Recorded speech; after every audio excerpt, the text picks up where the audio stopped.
Hi గారు, welcome to our channel. ప్రస్తుతం మనతో పాటు దాము బాలాజీ గారు సీనియర్ జర్నలిస్ట్ ఉన్నారు. వాటితో ఒకసారి మాట్లాడదాం. సార్ నమస్కారం సార్. నమస్తే. సార్, అమెరికాలో విమానం పేలిపోయింది సార్.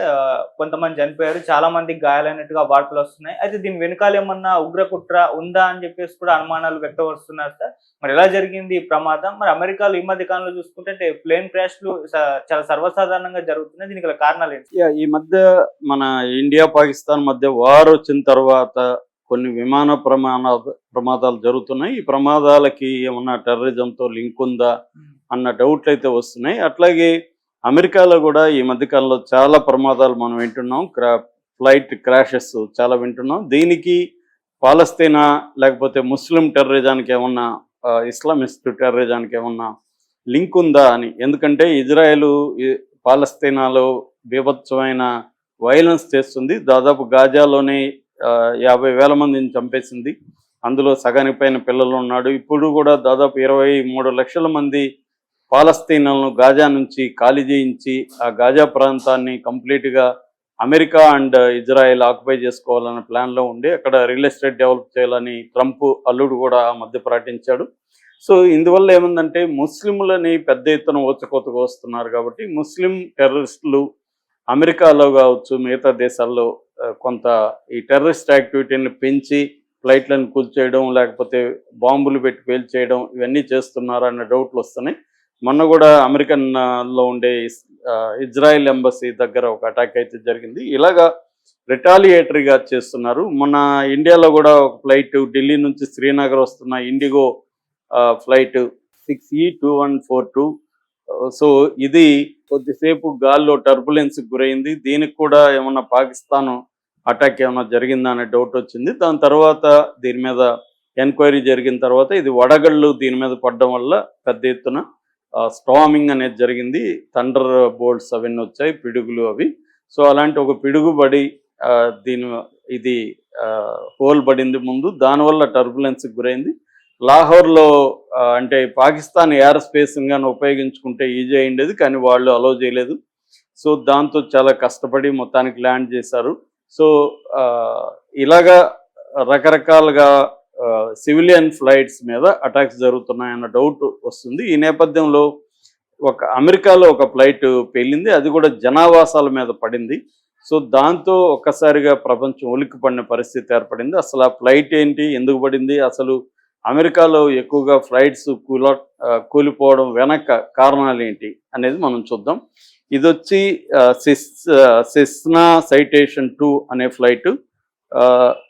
ఇది N666DS దీనిది 1985 మేకింగ్ అనమాట. డీవియేటర్ LLC అనేది సంస్థ. ఇది ఓనర్ వచ్చి ప్రజెంట్ ఓనర్ డేవ్ షపిరో అతను అక్కడ మ్యూజిక్ ప్రొడ్యూసరు, తర్వాత మ్యూజిక్ డైరెక్టరు. తను ఈ సౌండ్ టాలెంట్ గ్రూప్ అనే ఒక మ్యూజిక్ టాలెంట్ గ్రూప్ ఉంది.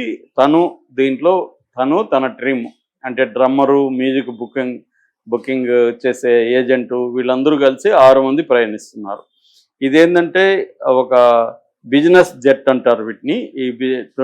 దీని పేరు 22 బిజినెస్ జెట్. ఈ బిజినెస్ జెట్ కాలిఫోర్నియాలో ఉండే గిబ్స్ ఎగ్జిక్యూటివ్ ఎయిర్పోర్ట్లో ల్యాండ్ అవ్వడానికి వస్తూ ఉంది.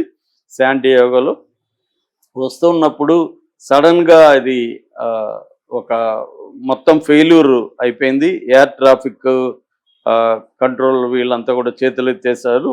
మెయిన్గా ఏంటంటే రన్అవే లైట్ పాడైపోయింది. తర్వాత ఆటోమేటెడ్ వెదర్ సిస్టమ్ ఫెయిల్ అయిపోయింది. సో ఫాగ్ అక్కడ విపరీతంగా ఉండడంతో అతను ఇంకా నిర్ణయం తీసుకున్నాడు, జనావాసాల మీద అయినా బలవంతంగా ల్యాండ్ చేయాలని అయితే డిసైడ్ చేశాడు. ఇంకా వేరే మార్గం లేదు, అతను ల్యాండ్ అయ్యాడు. సో ఆ ల్యాండ్ అవ్వడం ఎక్కడైందంటే ఈ శాన్ డియేగోలో ఒక మర్ఫీ క్యానియన్ నైబర్హుడ్ అంటారు. ఆ మర్ఫీ క్యానియన్ నైబర్హుడ్లో ఇది బలవంతంగా ల్యాండ్ అయిపోయింది, క్రాష్ అయిపోయింది. దీంట్లో ఉన్న 6 మంది చనిపోయారు.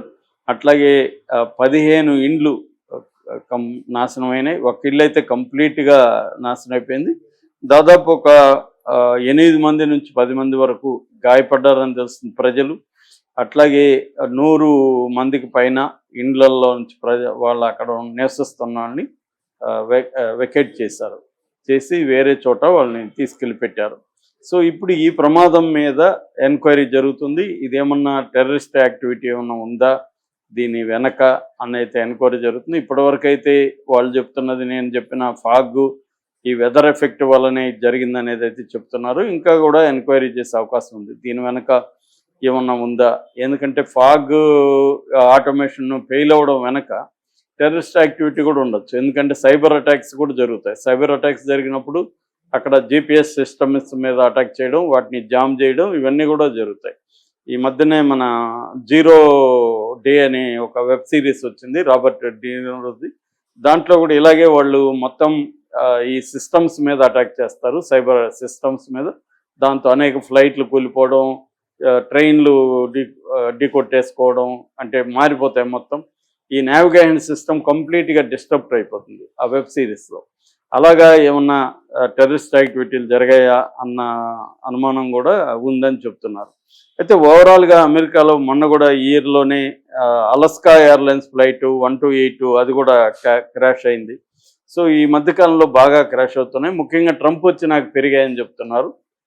అయితే వాళ్ళు అమెరికన్ మీడియా కావచ్చు, అమెరికన్ ఎక్స్పర్ట్లు చెప్తున్న రీజన్స్ అయితే వాళ్ళ ఫ్లైట్లు కూలిపోవడానికి ఒకటి హ్యూమన్ ఎర్రర్ అని చెప్తున్నారు. హ్యూమన్ ఎర్రర్ అంటే పైలట్ తప్పు చేయడం కావచ్చు, లేకపోతే ఎయిర్ ట్రాఫిక్ కంట్రోల్ ఏటీసీ అంటారు. ఈ వీళ్ళిద్దరి హ్యూమన్ ఎర్రర్ వల్ల కూడా అవి జరుగుతాయి. ఆ మధ్య కూడా ఫ్లైట్ అనే సినిమా వచ్చింది డెంజల్ వాషింగ్టన్లో. అతను పైలట్గా ఉండి కూడా రోజంతా మందు కొడుతుంటాడు, మార్నింగ్ మందు కొట్టుంటాడు, మళ్ళీ అక్కడ కూడా 2 చిన్న ఇవి తాగుతాడు. దానివల్ల అతను సరిగ్గా చేయలేకపోతాడు, ఆ ఫ్లైట్ ఎయిర్ క్రాష్ అవుతుంది. దాని మీద సినిమా అనమాట. సో అలాగే పైలట్ ఎర్రర్స్ ఉండడం ఒకటి కావచ్చు. రెండోది మెకానికల్ ఫెయిల్యూర్, అంటే పార్ట్స్ని తప్పుడు అవి సరైన పార్ట్స్ను వేయకపోవడం, తర్వాత మెయింటెనెన్స్ సరిగా లేకపోవడం, ఇంజిన్ సపరేషన్ అనే ఒక ప్రాబ్లం ఉంటుంది. ఇవన్నీ కూడా మెకానికల్ ప్రాబ్లమ్స్. మూడోది వెదర్ ప్రాబ్లమ్స్, అంటే ఫాగ్ కావచ్చు, ఐస్ కావచ్చు, విండ్ స్టార్మ్స్ కావచ్చు, థండర్ స్టార్మ్స్ కావచ్చు, ఇందాక చెప్పినట్టుగా పిడుగులు పడడం కావచ్చు, ఇలాంటి వల్ల కూడా జరుగుతుంది. నాలుగవది మెయింటెనెన్స్ ఎర్రర్, అంటే ఇన్స్టాలేషన్స్ కొత్తగా ఏమైనా చేసినప్పుడు సరైన ఇన్స్పెక్షన్, రోజువారీ ఇన్స్పెక్షన్ సరిగ్గా లేకపోతే జరుగుతాయి. ఇక్కడ కూడా మన బస్సులకు కూడా ఈ ప్రాబ్లం ఉంటుంది. అంటే టైర్లు కరెక్ట్గా చెక్ చేసుకోకపోవడం, ఇంజన్ ఆయిల్స్ కరెక్ట్గా చెక్ చేసుకోవడం, ఇలాంటివి రెగ్యులర్గా జరగకపోతే అప్పుడు కూడా ఫ్లైట్లు యాక్సిడెంట్కి గురవుతున్నాయి. ఐదవది మెయింటెనెన్స్ అండ్ ఇన్స్ట్రుమెంటేషన్, అంటే నావిగేటర్ కరెక్ట్గా ఉందా, తర్వాత ఆటో పైలట్ కరెక్ట్గా ఉందా, ఆల్టిమీటర్ కరెక్ట్గా ఉందా, ఇవన్నీ ఎక్కడ ప్రాబ్లమ్స్ వచ్చినా కన్ఫ్యూజ్ వచ్చేస్తుంది, ఎక్కడ దిగాలో తెలియదు. అట్లాగే ఎన్విరాన్మెంటల్ అండ్ వైల్డ్ లైఫ్.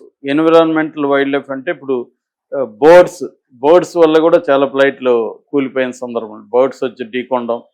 తర్వాత వాల్కోనిక్ యాష్ అంటారు, అంటే అగ్నిపర్వతాలు పేల్చినప్పుడు ఆ పొగ చుట్టుకోవడం వల్ల కూడా చాలా ఫ్లైట్స్ యాక్సిడెంట్కి గురయ్యాయి. అవి సడన్గా ఎరప్ట్ అయినప్పుడు అది ముందుగా తెలిస్తే ఆపేస్తారు ఆ రూట్లలో, అది చాలా పెద్ద ప్రమాదాలు కారణం. అట్లాగే రన్అవే ఇన్కర్షన్ అంటారు, అంటే రన్అవేస్ కరెక్ట్గా లేనప్పుడు ఒక్కొక్కసారి ఏదైనా పెద్ద ఎత్తున వరదలోకి రన్అవేస్ పాడవుతాయి. అలాంటప్పుడు కూడా ప్రమాదాలు జరుగుతుంటాయి. అట్లాగే టెర్రరిజం, సబటేజ్, అంటే హైజాక్ చేసినా, లేకపోతే నేను ఇందాక చెప్పిన సైబర్ అటాక్స్ చేసినా, టెర్రరిస్టులు పేల్చేయాలనుకున్నా కూడా ఫ్లైట్లు యాక్సిడెంట్లకు గురవుతాయి. అట్లాగే ఫ్యూయల్ ఎగ్జాస్ట్, ఒక్కొక్కసారి ఫ్యూయల్ కరెక్ట్గా ఎంత ఉంది ఏంటి, వీళ్ళ ఎస్టిమేషన్ సరిపోతుందిలే అక్కడికి పోయే వరకు అనే ఎస్టిమేషన్, ఫాల్స్ ఎస్టిమేషన్ ఉండొచ్చు.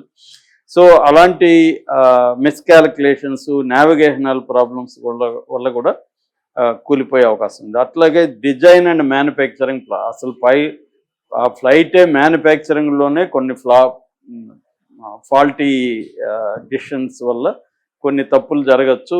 అది మేకింగ్లోనే ప్రాబ్లం ఉన్నప్పుడు జరుగుతాయి. ఈ మధ్య కూడా మనకు కూడా కార్లు కూడా చాలా, ముఖ్యంగా ఎలక్ట్రిక్ కార్లు, ఎలక్ట్రిక్ వెహికల్స్ ఇవి జరుగుతున్నాయి. ఇదేంటంటే మ్యానుఫ్యాక్చరింగ్ డిఫెక్ట్ ఉంటుంది. లాస్ట్లో సిస్టమిక్ ఎర్రర్, అంటే ఈ ఫ్లైట్కి సంబంధించిన సిస్టమ్స్ ఏవైతే ఉన్నాయో, ఫ్లైట్ కల్చర్ అంటారు, ఈ ఎయిర్లైన్ కల్చరు, ఇది రాంగ్గా ఉన్నప్పుడు కూడా ఇవి యాక్సిడెంట్లనే జరుగుతాయి. ఏదేమైనా టెర్రరిస్టు చర్య ఉందా లేదనేది ప్రధానంగా తేలాల్సింది. ఇండియాలో కూడా ఫ్లైట్ ట్రాఫిక్ బాగా తగ్గింది. అట్లాగే ఎయిర్పోర్ట్లో కూడా దాదాపు 3 గంటల ముందు రమ్మంటున్నారు. ఒక టెన్స్ సిచ్యువేషన్ అయితే మనకు కనబడతా ఉంది. Okay, thank you so much.